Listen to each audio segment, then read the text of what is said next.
Our next guest, you know what? He's the voice of a generation.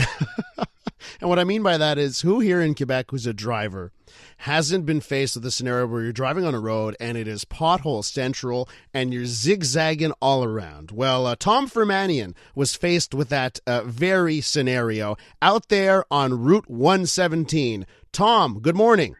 Good morning. How's everybody down there? Oh, we're doing great. How's everything up there? How's the weather up there in St. Adele? It's nice and warm, and we hope we're going to get summer before August. So there. Yeah, I feel you, Tom. Okay, listen, I love your energy here, and you must have gone through a funny story. Why don't you tell us the story of driving in St. Adele on Route 117 and what happened to you? All right. Like you know, I own the Pine Theater, Cinema Pine in St. Adele, so I'm closing my business down about 11 o'clock one night. So I say I better go and fill up the car. There's not too much traffic at that time. So I leave from the theater and go to the gas station, which is on the 117, maybe a half a kilometer away. So I turn the corner, and I know that corner from Morin Street and the 117, which is Boulevard St. Adele, and it looks like Sarajevo, maybe 15 years ago. Oh man, that's an image.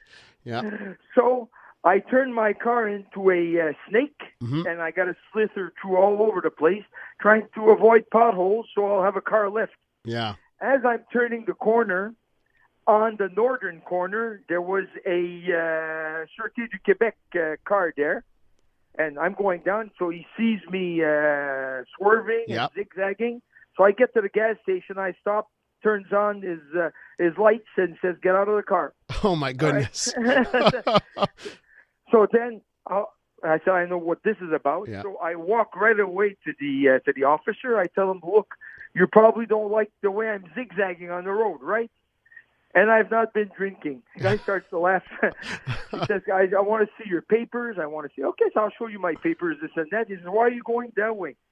I told him, "You actually made it here and your car is still in one piece." Oh, he says, "I have to admit that there's a few holes over there." But I said, "Officer, you did good to pull me over and stop. I could have been a drunk driver. It could be. You never know. You guys did your job."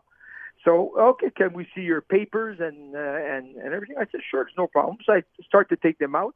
I said, "You want me to pass the sobriety test, or you want me to walk a straight line?" Guy starts laughing again, looks at the paper. They get another call. He said, "Okay, you're good to go. Bye." I said, "Don't go on this road. Take that road, otherwise it'll fall apart." There. When did this happen, Tom? This happened about end of April. End of April. Yeah, at the thaw. But to be honest, that section of the road, 117, is in a miserable state generally all the way, and downtown. Our poor mayor, Mayor Nadine Briere, she's been complaining to MTQ like there's no tomorrow, and finally the municipal employees had to do the patch-up work because MTQ didn't have the resources, enough people to fix it up. My goodness. She fixed it. Yeah, she fixed it up temporarily because it's still, I would call it the Swiss cheese road because there's so many holes in it. So it's so even with the patchwork, it's still really not better. Is it still the same kind of scenario for drivers? Yeah, well, it's still, but less, not as bad as it was. There's a few patch-ups there, but then some others, they come out.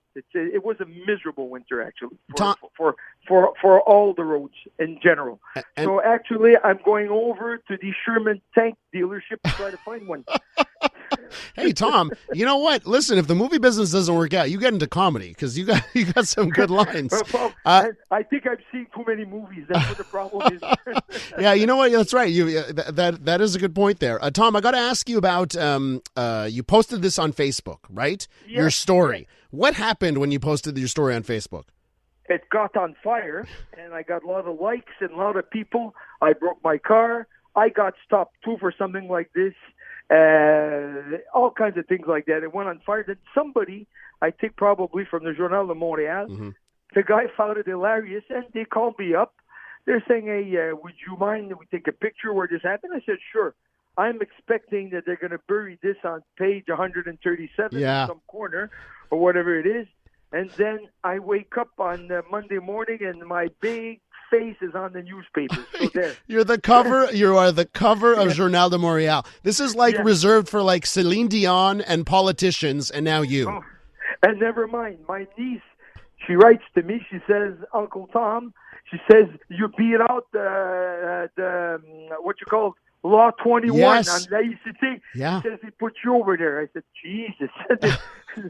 all of a sudden, I'm a superstar for 5 minutes. Tom, you're speaking for a lot of us. That's why. You know, the way you're handling it. Another thing about you is that you're handling it with such humor. And I guess it's like how Quebecers handle the roads. We handle it with humor because it's so bad it turns into a comedy.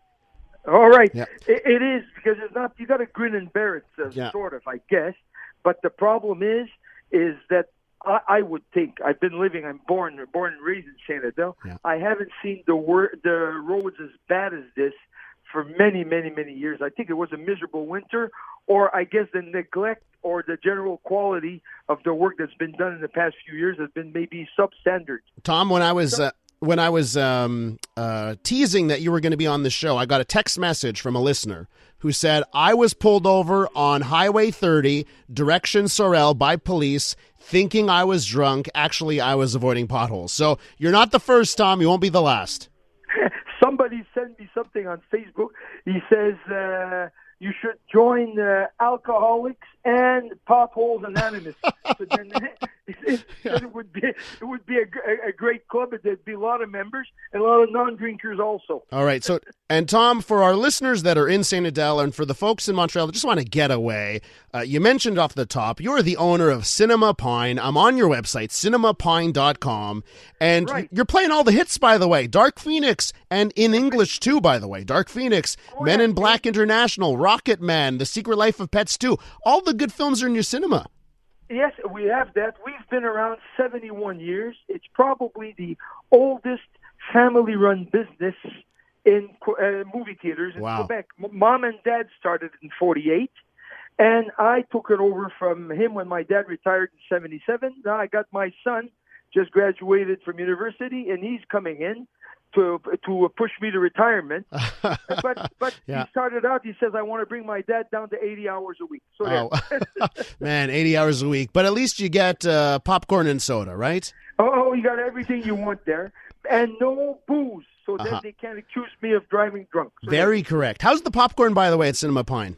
The popcorn is very good, and it's non-fattening and good for your health. And I'm going to burn and you know where for that. Amazing. Hey, Tom Fermanian, thank you for taking the time this morning.